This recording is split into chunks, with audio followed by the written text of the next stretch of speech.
Okay, so good morning or afternoon or evening, I see, to everybody, depending where you are around the world.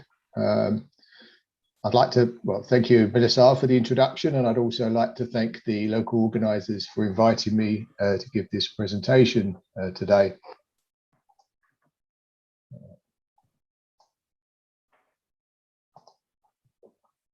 So what I'd like to concentrate today is perhaps to firstly just give a brief introduction to PT for those that perhaps are less familiar. But then I want to concentrate on introducing some of the key aspects of the Eurochem PT guide, which a number of other speakers this week have already sort of at least put up on the screen, but which has recently been revised. And I'll just concentrate on a couple of aspects from that guide. And then I thought I would just talk a little bit about the quality of PT provision before ending with some concluding remarks.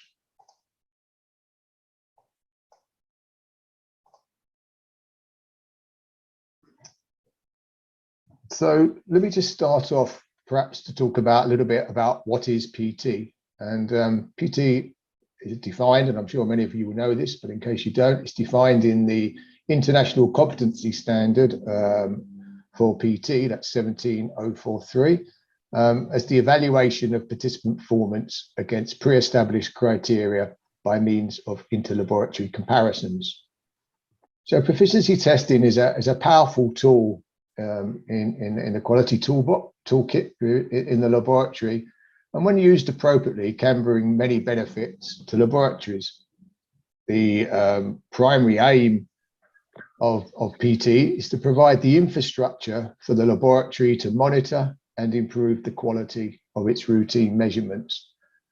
But the key point there is monitoring, because the PT scheme itself does not and will not implement improvements, but it's the information generated by the scheme that can be used by the laboratory to suggest and implement improvements in their day-to-day practice. Now, those of you that remember one of the early lectures by Vicky on day one, when she showed the measurement cycle, and I thought it might just be useful to consider the role of PT in that measurement cycle. So the customer or the client first identifies that they have an issue to address, which then needs to be defined, and then a decision needs to be taken, often in discussion between the customer and the analyst, as to what measurement is required. Once the decision has been taken in terms of what to measure, then suitable samples need to be acquired, i.e. sampling. And so PT as a first step could actually require the laboratory to examine the PT item and decide what testing is required. I can think of an example on this. Could be in a toy test in PT, and maybe the PT provider might send out a child's doll, for instance, and the laboratory might decide that the doll has eyelashes and needs to decide whether to measure whether those eyelashes could be pulled off. So what sort of strength would be needed, since that could become a choking hazard. Equally, a PT scheme might be set up for the taking of the samples, perhaps example of a sampling soil from a potential, say from a contaminated field. And this is very much the pre-measurement phase, if you like, in the measurement cycle. Of course, the samples then need to be analysed by the laboratory. This could be quantitative, qualitative, and all need to be undertaken with validated procedures. And then the results need to be evaluated by the analyst, and they need to report back to the customer on those measurement results. And that report may contain some interpretation on the measurement results. And this is the measurement phase, and perhaps the area that we think more traditionally of where PT operates. But, you know, I suppose no matter how much everyone might enjoy working in the laboratory or how much fun it might be, no measurements are made for the fun of it, and they're all made to make some sort of decision, and normally perhaps to resolve the initial issue, which is why the measurements were being taken in the first place. And this interpretation of the results could be taken by the laboratory, or it could be taken by the customer. And, you know, a PT, again, can play an important role in this area. And for an example, a PT scheme might provide PT test items along with a case study, and then an interpretation of the measurement results based on the information in the case study is required of the participant. And this is very much the post-measurement phase of the measurement cycle. So PT plays an important role for each of these three phases, or indeed can just be for parts in each phase, such as the sampling that I've talked about in the pre-measurement phase.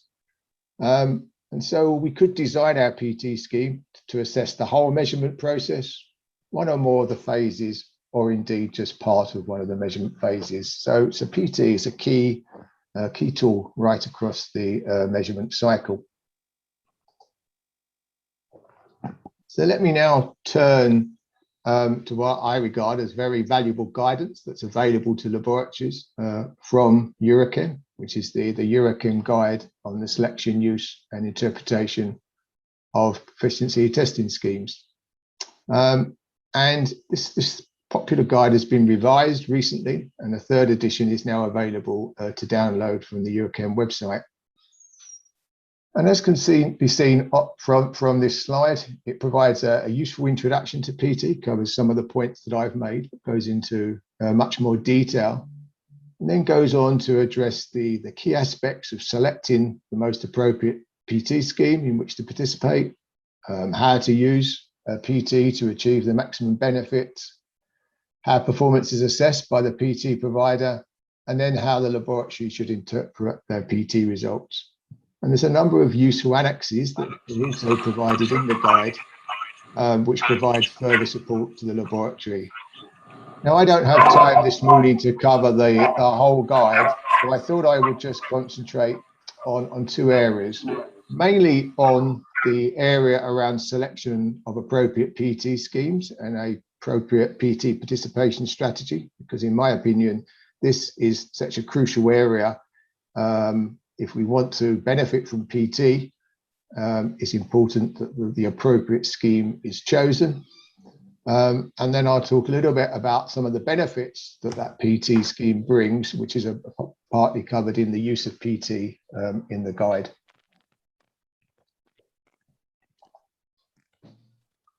Let's just sort of touch upon what the guide aims to do. So it talks about aims and benefits of participation in PT, and then goes through the various aspects of selecting, understanding statistics, and using interpreting PT, as I've already mentioned.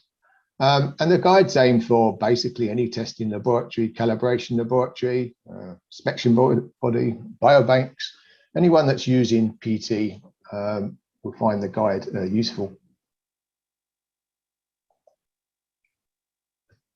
It's just worth mentioning that there are a couple of key principles that the guide is based on, which is important to fully understand the guide. So PT scheme selected should always resemble as closely as possible to the laboratory's routine work. Very importantly, laboratories should treat PT items as routine samples. Any documentation that's provided by the PT provider needs to be clear so we can make an informed choice. And there's no point in participating unless poor performance is thoroughly investigated so the laboratory can understand the reasons why. As I've already mentioned, it's understanding those reasons which enables you to implement the necessary improvement changes. It's very important to take into account risk when evaluating the results. This links very well to the new risk-based approach in the revised ISO 17025. Performance in a PT is only one moment in time, so it's very important to look at trends in PT, so over time, and important that the PT provider should be open for discussions to enable the laboratories to understand their performance. And perhaps last but not least, to remember that PT is an education tool and there's a lot to be learned. I always say that the PT provider is a teacher, not a policeman.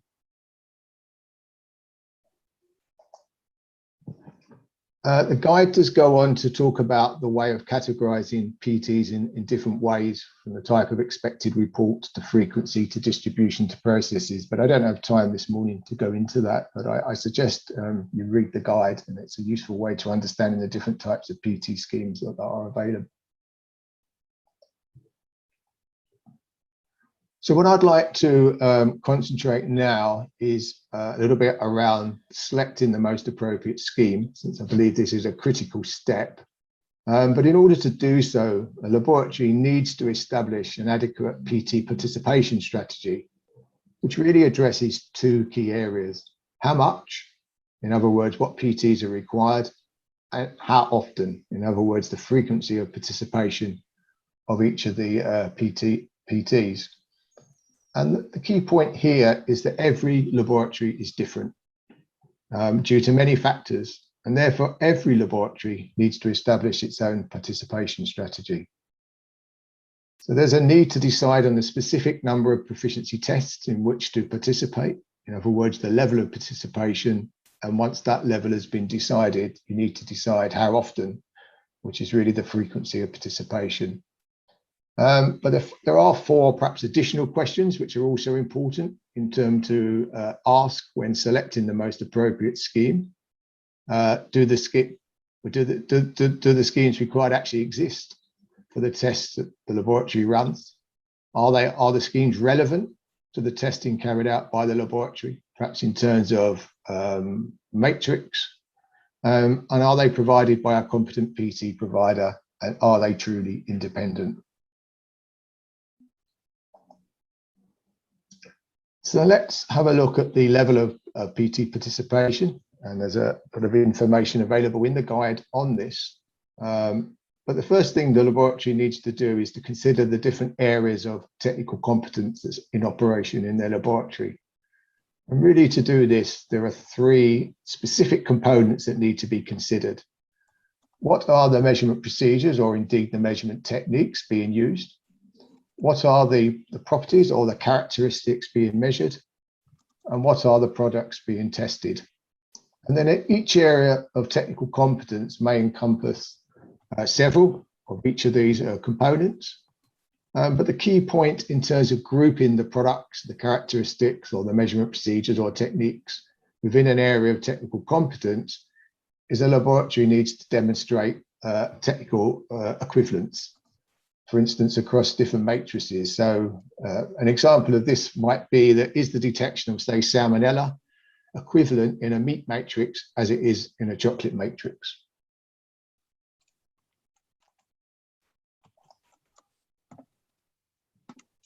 Once the areas of technical competence are decided and the laboratory has defined those different PTs, or the level of PTs in which they need to participate, the next stage is to decide on the frequency in terms of to participate in each of the PT schemes identified. And there are a number of factors that need to be considered here, but the level of risk is very important to assess. And as I say, very much in line really with the approach taken in 17025. So the laboratory needs to consider how many measurements are they undertaking every year? What's the experience and knowledge, or indeed the turnover of their technical staff? What other sources, or what are their sources of metrological traceability? What's the known stability, instability of the measurement procedure in which they're undertaking? And what is the final use of the data?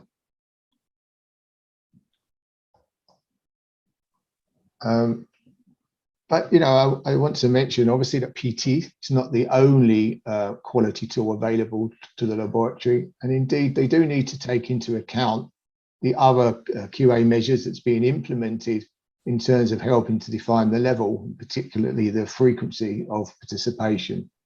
So maybe what's their use or regular use of reference materials or certified reference materials? Do they have comparisons of independent measurement techniques that they can call upon within the laboratory? Are they participating in other method development, validation, or RM characterization studies? What's their use of internal quality control measures? Or indeed, are they participating in other inter-laboratory or intra-laboratory comparisons? So all of this needs to be taken into account really when assessing the level and frequency of PT participation. Once the laboratory has decided in terms of their participation strategy, they then need to select the most appropriate scheme in which to participate. Now, it's worth saying that very often the perfect PT scheme will not be found. So it might be a case of finding the one that is best fit for purpose. And indeed, to identify a fit for purpose scheme, there are a number of factors that really need to be considered. And these are well detailed in Annex A of the Eurachem guide. And whilst I've listed some of this on this screen, I'm certainly not going to go into detail, but it's important to consider the PT item being offered. Is it suitable considering the routine samples being tested, from the matrix to the characteristics, perhaps to the concentration levels, the reporting units? It's worth knowing a little bit about the participants in the PT scheme. Is it a national scheme? Is it an international scheme? Since this could impact on the language being used, the size of the peer group, the measurement procedures, etc., etc. Already talked about you're going to need to decide on the frequency of participation. So are the dates for the distribution of PT items readily available from the PT provider? And maybe also worth considering whether the PT provider allows flexible participation to meet the needs of your particular laboratory. When selecting the most appropriate PT, it's important to consider the measurement results to be reported, such things as whether the analysis time that's being offered by or allowed by the PT provider is adequate. How are the results to be reported? Is there a choice of measurement procedures? Can measurement uncertainties be reported? And how will the results be assessed? And then, last but not least, one of the other things to consider is the performance report provided by the PT provider. And this is really critical. Having spent your money and your time in participating, it's important that you receive the report in a quick and timely manner. And the report needs to provide the necessary information and be in the necessary and appropriate language to be able to fully assess your performance and thereby use that information to put in place an improvement. And then finally, you need to consider the PT provider. Is the scope of the schemes, for instance, appropriate for the laboratory needs? Does the PT provider offer feedback and assistance to their participants? Do they provide additional PT items for further investigation? Now, PT participation or participation in a PT scheme is an important element in the quality assurance system of any laboratory. So it follows that the PT scheme that the laboratory use need to be of an appropriate quality. And then this gives the laboratory a high degree of confidence in the PT scheme and hence confidence in the actions that they need to take as a result of participation. And an accredited laboratory will also always need to demonstrate to their accreditation body that they are participating, they're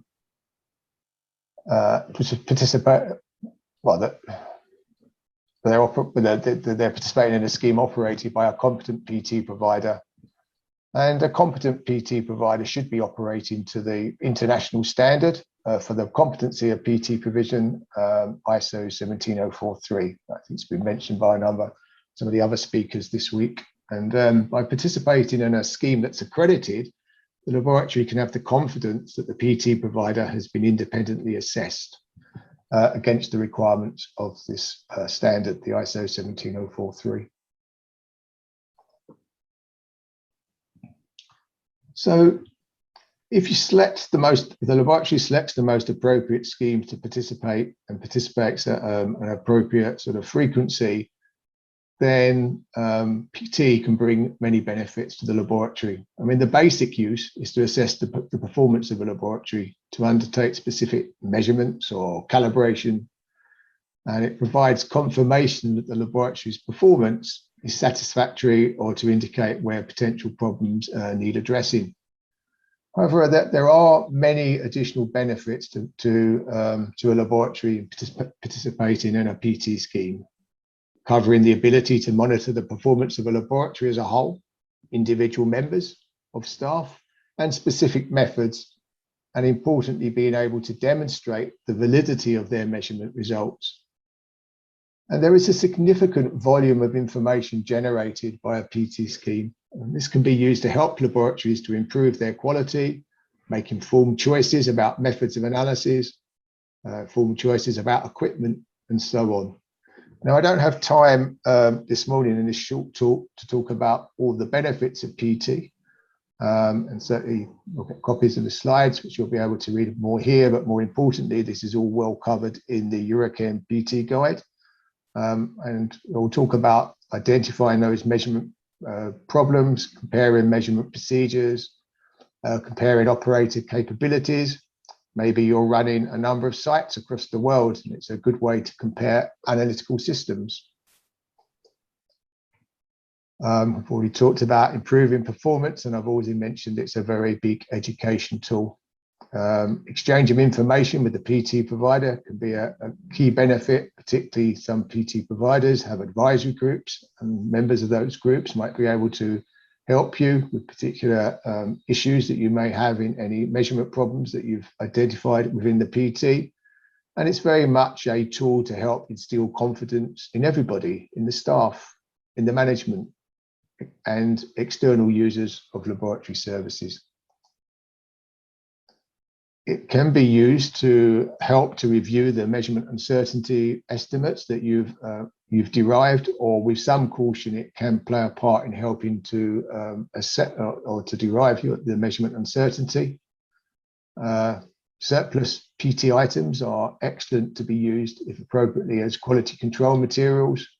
Can be used depending on how the scheme has been organized, to determine measurement precision and trueness, and very much a tool to satisfy regulators and accreditation bodies. So I recommend reading some of these benefits and details within the Eurochem guide. So I just want to now perhaps turn to the quality of PT provision. And as I've already mentioned, it's essential that PT schemes provided are of a high quality in order to support the quality assurance system of any laboratory, and indeed underpin the accreditation of that laboratory.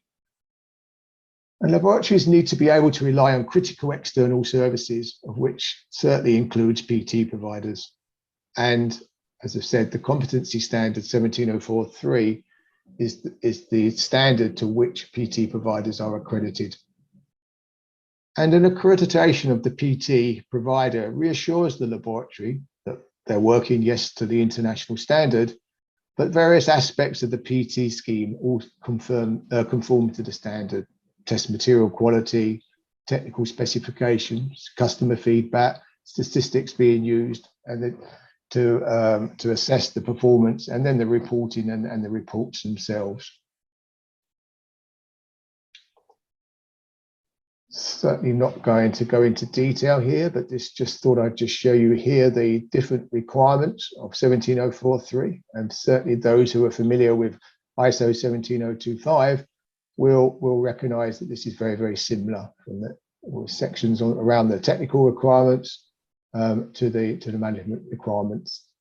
Now, it's worth just mentioning that currently the standard is being revised, having been first published in 2010, and the revised standard, which is ongoing at the moment, is very much going to be taking a risk-based approach, just as the revision of 17025 did. And the new standard is likely to now be published mid to late 2022, so next year. So perhaps just to end with a few concluding remarks.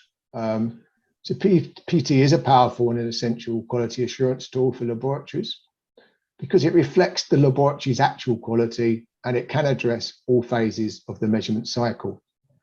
Enables the laboratory to monitor and improve the quality of their measurements, and participating in PT schemes is an essential requirement for laboratories wishing to be able to demonstrate the validity of their analytical measurements. But key to that is establishing an appropriate participation strategy and selecting the most appropriate PT schemes in which to participate. So The recently revised Eurochem PT Guide provides valuable advice to laboratories, a wealth of information around the use of PT, how to select the most appropriate schemes and establishing that PT participation strategy, and then looking at how the results are, both how the PT provider evaluates the performance and the interpretation of the PT or the results from the PT schemes. And the international standard 17043, currently under revision, provides the framework for assessing the competency of PT providers, of providers of PT schemes. Thank you for your attention.